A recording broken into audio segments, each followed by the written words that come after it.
تو اس کے لیے 3 کام آپ کریں۔ رمضان کا استقبال کرنے کے لیے کتنی چیزوں کی ضرورت ہے؟ 3 چیزوں کی ضرورت ہے۔ اس کو مثال کے ساتھ سمجھیے۔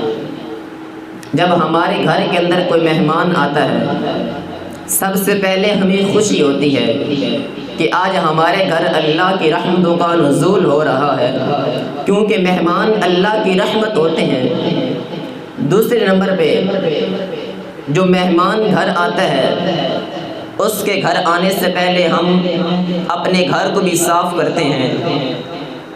مزدورات، ہمارے گھروں کی خواتین، ہماری مائیں بہنیں، وہ اپنے سارے کام چھوڑ کر کے مہمان کی آنے کی خوشی کے اندر آ کر اس کے استقبال کے لیے پورے گھر کو صاف کرتی ہیں۔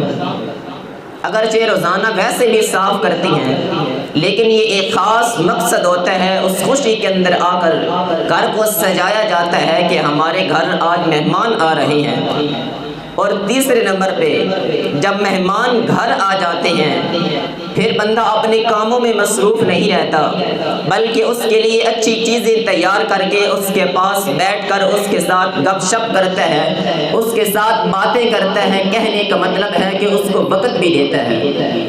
تو یہ 3 باتیں ہیں۔ مہمان کے آنے کی خوشی بھی ہوتی ہے، مہمان کے استقبال کے لیے گھر کو صاف بھی کیا جاتا ہے، اور تیسرے نمبر پہ مہمان آ جائے تو اسے وقت بھی دیا جاتا ہے۔ تو میرے مسلمان بھائیوں، یہ رمضان آ رہا ہے، اللہ کی طرف سے ہمارے پاس مہمان بن کر آ رہا ہے، تو اس کی خوشی ہر مسلمان کو ہونی چاہیے۔ وہ مسلمان ہی نہیں جسے رمضان کے آنے کی خوشی نہیں۔ اللہ اکبر! ہمارے اسلاف کا کیا طرز عمل تھا، ہمارے محدثین کا کیا طور و طریقہ تھا، صحابہ کرام رضوان اللہ تعالی علیہم اجمعین کا کیا طرز زندگی اور عمل تھا۔ قربان جاؤں اپنے اسلاف پہ۔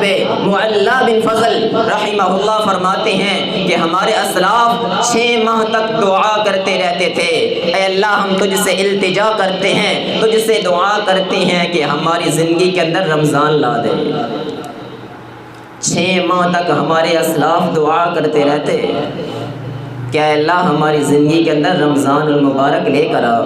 ہم اس وقت زندہ ہوں جب رمضان المبارک آئے، اور جب رمضان المبارک چلا جاتا، معلّہ بن فضل فرماتے ہیں ہمارے اسلاف 6 ماہ تک پھر دعائیں کرتے رہتے، اے اللہ جو ہم نے عبادات کی ہیں ہماری عبادتوں کو قبول فرما، جو ہم نے تلاوتیں کی ہیں ہماری تلاوتوں کو قبول فرما، جو ہم نے روزے رکھے، صدقہ خیرات کیا، غریبوں کی مدد کی، نماز تراویح ادا کی، سنت موقدہ کی پابندی کی، نمازوں کی پابندی کی، تہجد پڑھتے رہے، تراویح پڑھتے رہے، اشراق پڑھتے رہے، صلاۃ الاوابین پڑھتے رہے، چاش پڑھتے رہے، ذکر و اذکار کرتے رہے، مالک اپنی زبان کو ذکر الہی سے تر رکھا۔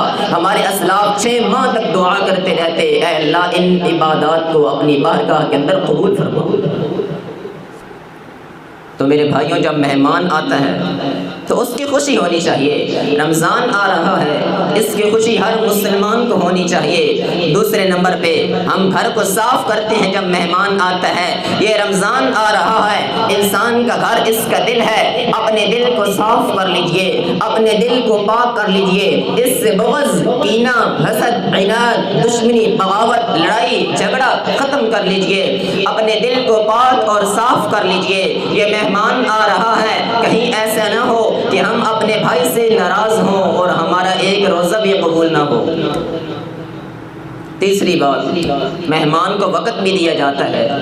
تو یہ رمضان آ رہا ہے، کہیں ایسا نہ ہو جیسے ہم اب غفلت کی زندگی بسر کر رہے ہیں۔ ایام معدودات، اللہ قرآن میں فرماتے ہیں، یہ جو اوپر تنوین ہے نا ایامن کے اوپر، یہ یوم کی جمع ایام ہے، اس کو تنوین تقلیل کہتے ہیں، یہ قلت کے معنی کے اندر آتی ہے کہ ایامن معدودات، معدودات بھی آگے فرما دیا، فرمایا یہ گنے چنے دن ہیں، یہ گنتی کے دن ہیں، ایسے گنو گے یہ پورا مہینہ ختم ہو جائے گا، یہ تو گنتی کے دن ہیں، کہیں ایسا نہ ہو جیسے ہم اب زندگی غفلت کی بسر کر رہے ہیں، جیسے ہماری اب زندگی گزر بسر ہو رہی ہے، کہیں ایسا نہ ہو یہ رمضان گزر جائے اور ہم اپنے گناہوں کی معافی بھی نہ منگوا سکیں، ہم اپنے گناہوں کو معاف بھی نہ کروا سکیں۔ تو اس مہمان کو وقت دیجیے۔